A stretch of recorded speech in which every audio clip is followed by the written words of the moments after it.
Hi everyone, welcome to my channel Shasmina's diary. அடிக்கிற வெயிலுக்கு ஸ்கின்னை அழகாக வறண்டு போகாமல் வச்சுக்கொள்கிறதுக்கு என்னென்னவோ எல்லாம் பண்ணுறோம். க்ரீம்ஸ், பியூட்டி கேர் ப்ராடக்ட்னு நிறையவே செலவு பண்ணுறோம். பட் அப்படி எதுவுமே இல்லாமல் உடலுக்குள்ளே இருக்க வெப்பத்தை தணிக்கவும் ஸ்கின்னை பாதுகாப்பாக வச்சுருக்கோம். இப்போ நான் உங்களுக்கு சூப்பரான ட்ரிங்க் கொண்டு தான் செஞ்சு காட்ட போகிறேன். எல்லாருமே வீட்டில் கற்றாழை மரம் வச்சுருப்பீங்க. ஸோ அதிலிருந்து இப்போ ஒரு சூப்பரான ஜூஸ் எப்படி ஹெல்த்தியாக செய்யலாம்னு பார்க்கலாம் வாங்க. இந்த மெத்தடில் செஞ்சிங்கன்னா ஜூஸ் கொஞ்சமுமே கசப்பு இல்லாமல் ரொம்ப டேஸ்டியாக இருக்கும். இதுக்கு நான் ஒரு மீடியம் சைஸில் கற்றாழையில் எடுத்திருக்கேன். இதில் பார்த்தீங்கன்னா ஒரு எல்லோ கலர் ஜெல் வரும். அதை நல்லாவே வடிய விட்டு கழுவி எடுத்துக்கொள்ளுங்க. அண்ட் அது கூட 2 ஸ்பூன் தேன் எடுத்திருக்கேன், ஒரு பாதி லெமன், அண்ட் அது கூட ஒரு இஞ்சி துண்டு. 2 பேருக்கு அளவாக இதை எப்படி செய்யலாம்னு பார்க்கலாம். முதல்ல இந்த இலையில் ஓரங்களில் இருக்க முட்களை கட் பண்ணி எடுத்துக்கொள்ளுங்க. அதுக்கப்புறம் மேலே இருக்க இந்த லேயரையும் கட் பண்ணி எடுத்துக்கொள்ளுங்க. இப்படி எடுத்ததுக்கப்புறம் இந்த அடுத்த லேயரையும் கவனமாக கட் பண்ணி எடுத்துக்கொள்ளுங்க.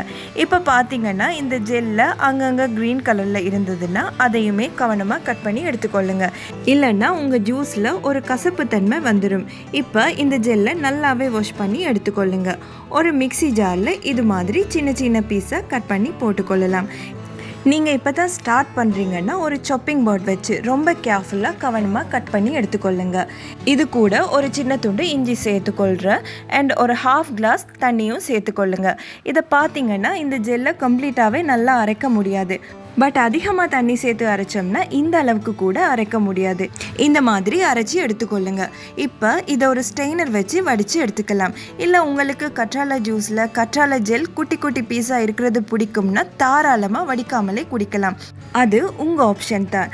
இப்போ பார்த்தீங்கன்னா இந்த ஸ்டேஜில் 2 பேருக்கு அளவாக தண்ணி சேர்த்துக்கொள்கிறேன். அதுக்கு ஒரு பாதி லெமன் தாராளமாக போதும். அண்ட் அது கூட 2 ஸ்பூன் தேனும் சேர்த்துக்கொள்கிறேன். இதில் பார்த்தீங்கன்னா ஜிஞ்சர், தேன் இதெல்லாமே சேர்க்கும் போது நேச்சுரலாகவே இதில் இருக்க கசப்பு தெரியாது. அவ்வளோதான், நம்ம சூப்பரான ரொம்ப டேஸ்டியான ஹெல்த்தியான அலோவேரா ஜூஸ் ரெடி. இது லெமன் ஜூஸை ஒரு டிஃப்ரெண்ட் ஃப்ளேவரில் குடிக்கிற மாதிரி இருக்கும். இப்படி நீங்கள் குடிச்சு வந்தாலே உங்கள் சரும பிரச்சனைக்கும் உங்கள் உடல் உறுப்புகளுக்கும் ரொம்ப புத்துணர்ச்சியாகவே இருக்கும். இப்போ பார்த்தீங்கன்னா எத்தனையோ கம்பெனிஸ் கற்றாழை ஜூஸ் விற்கிறத ஹை ரெக்கமெண்ட் பண்ணுறாங்க. அதுலேயும் ஏதோ ஒரு கெமிக்கல்ஸ் கண்டிப்பாக போட்டிருப்பாங்க. பட் அப்படி எதுவுமே இல்லாமல் நம்ம வீட்டிலே ஃப்ரெஷ்ஷாக அண்ட் ஜூஸியாக நமக்கு தேவையான அளவிலே செஞ்சு ருசித்தோம்னா நமக்கு வேறு லெவல் ஹாப்பினஸ் ஒன்று கிடைக்கும். ஸோ ட்ரை பண்ணி பாருங்கள். இந்த வீடியோ உங்களுக்கு பிடிச்சிருந்தா ஃப்ரெண்ட்ஸ், ஃபேமிலி கூட ஷேர் பண்ணுங்கள். நீங்கள் இப்போ தான் என் வீடியோ புதுசாக பார்க்குறீங்கன்னா இந்த வீடியோ உங்களுக்கு பிடிச்சிருந்தா மறக்காம என் சேனலை சப்ஸ்கிரைப் பண்ணுங்கள். ஸோ இதே போல் இன்னும் ஒரு இன்ட்ரெஸ்டிங்கான வீடியோவில் உங்கள் எல்லாரையும் சந்திக்கும் வரை டேக் கேர், பை பாய்.